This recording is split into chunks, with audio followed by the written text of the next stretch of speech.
Amarás al Señor con todo tu corazón. Tienes que amar al Señor con fuerzas. Pero la gente que llega hecha polvo a casa, ¿qué fuerzas tienen para amar a Dios? Si no tiene ni fuerzas para estar con sus hijos, o con su esposa, o con su esposo, como para dedicarle algo a Dios. Dice el Salmo 4:8, un salmo que, fíjate cómo uno renueva las fuerzas. Dice: en paz me acostaré y asimismo dormiré, porque solo tú, Señor, me haces vivir confiado. Es un salmo que yo le enseñé a mis hijos para que cuando eran más pequeños, aún hoy lo conocen bien, al orar por las noches, que dice la palabra en Salmo 4:8, en paz me acostaré, asimismo dormiré, porque solo tú, Señor, me haces vivir confiado. Un texto que a veces enseñamos para decirle a los niños que hay que vivir confiado en Dios. Sin embargo, este salmo no fue escrito en ese contexto. Este salmo es escrito cuando el rey David, y es escrito por David, cuando el rey David sufre un golpe de estado. Su hijo Absalón le da un golpe de estado. Le hace una encerrona, lo encierra, él confiado, él tranquilo, y Absalón le toma el poder.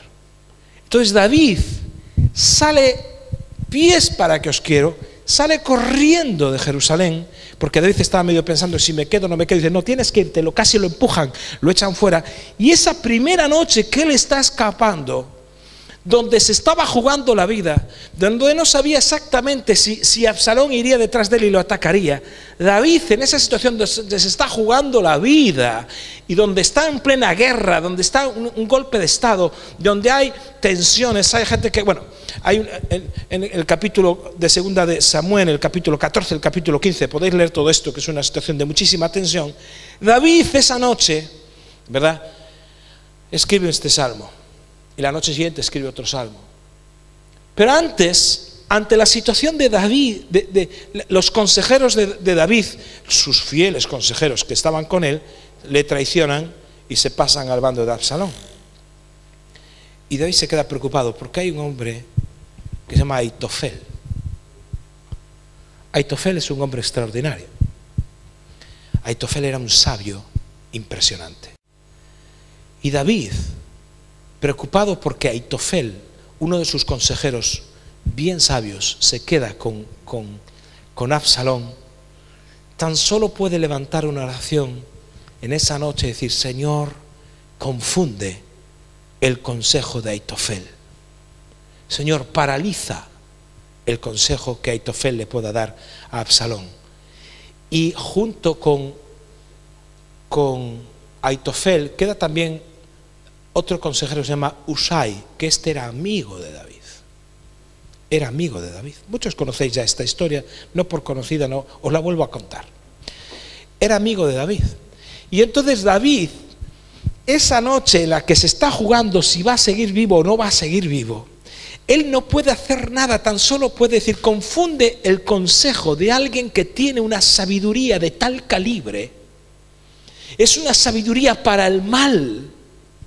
Es una sabiduría que muchos no pueden discernir, porque hay sabiduría a veces que es diabólica, una sabiduría que viene de abajo, no viene de arriba, dice la palabra en Santiago. Es una sabiduría de tal tipo que solo algo espiritual puede frenar esa sabiduría. Y David levanta esa oración: Señor, confunde el consejo de Aitofel, paraliza ese consejo. Entonces Absalón, cuando llega a Jerusalén, rápidamente reúne los consejeros y dice: ¿qué he de hacer? ¿Qué queréis que haga? Mi padre acaba de escapar. ¿Qué hago? Y Aitofel coge y dice: tienes que organizar inmediatamente tus tropas y tu ejército, y esta misma noche te vas detrás de David y lo aniquilas. Era el consejo de Aitofel. Dice: muy interesante. Pues casi sí, porque está en un momento de debilidad, y este momento de debilidad ahora está huyendo, no tiene tropas suficientes, este es el momento de aniquilarlo. Muy buen consejo, Aitofel. Pero tenemos aquí a Usai también, el que era amigo de David. Tenemos aquí a Usai. Usai, ¿cuál es tu consejo? Y Usai dice: Señor, el consejo de Aitofel no es bueno. ¿Por qué? Porque si esta noche vamos detrás de David, y David con la ira, con la ira, es como una osa que le han robado sus oseznos. David con esa ira que tiene, y aunque sean pocos hombres, tal vez hagamos una pequeña batalla y tengamos una pequeña derrota, porque ellos están con la ira y nos pueden vencer. Se va a correr la voz en Israel de que David ha ganado a los ejércitos de Absalón, y puede que él pueda levantar voz y trompeta y todos se reúnan alrededor de él y se va a hacer más fuerte. Yo creo que lo que tenemos que hacer es juntar todos nuestros ejércitos, juntar todas nuestras fuerzas, y en unos días vamos detrás de David y acabamos con él. Absalón tenía que elegir entre Aitofel, que le dijo esta noche mismo lo aniquilamos, o Usai, que vino a decirle démosle tiempo, estabas ganando tiempo para David. Y acordaos que hay en medio de todo esto, hay en medio la oración de David que dice confunde el consejo de Aitofel. Y Absalón dice me parece más prudente el consejo de Usai, haremos como Usai dijo. ¿Sabes qué dice la palabra? Que Aitofel, al oír que Absalón no seguía su consejo, era tan sabio, incluso tenía una percepción profética demoníaca del futuro. Era tan sabio el tipo que se fue a su casa y se ahorcó. Menudo sabio. ¿Cómo puedes controlar una sabiduría de ese calibre? ¿Cómo se puede pelear contra una sabiduría que parece que está inspirada en el mismo infierno? Es algo del espíritu. ¿Cómo puede, si no una sabiduría de esas, poder agotar las fuerzas? Ahora, ¿cómo es posible que un rey David, sabiendo que se está jugando su vida esa misma noche, escribe diciendo en paz me acostaré, asimismo dormiré, cuando posiblemente esa noche le cortasen la cabeza con un hachazo o una flecha le atravesase, una lanza? ¿Qué clase de experiencia tenía David con Dios? Que era capaz de, en medio de la mayor crisis de su vida, renovar sus fuerzas. Porque solo tú, Señor, me haces vivir confiado. Ya podía ser la guerra, ya podía ser todo. Él encontraba, es decir, había algo que le daba fortaleza, había algo que renovaba sus fuerzas ahí.